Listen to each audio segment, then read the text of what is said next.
Amerika Serikat sedang menyepakati misi dengan sekutunya yang berjumlah 38 negara.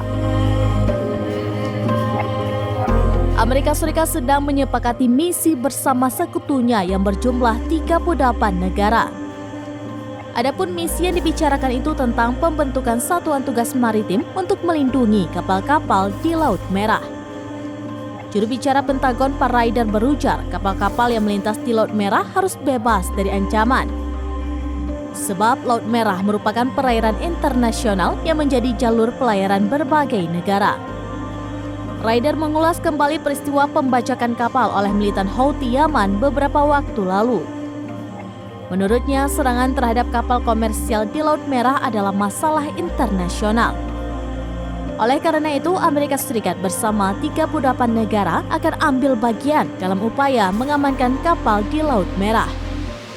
Sementara itu, Houthi mengancam akan terus menargetkan kapal-kapal di Laut Merah sampai agresi di Gaza berakhir. Namun perlu dicatat, kapal yang dimaksud hanya milik Israel atau yang terafiliasi dengan Israel.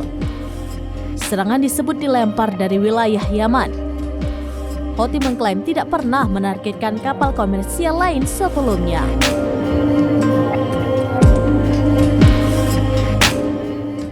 Demikian informasi terkini Syedar Alun. Saksikan terus beragam informasi lainnya. Coba like dan share seluruh akun serambinews.com.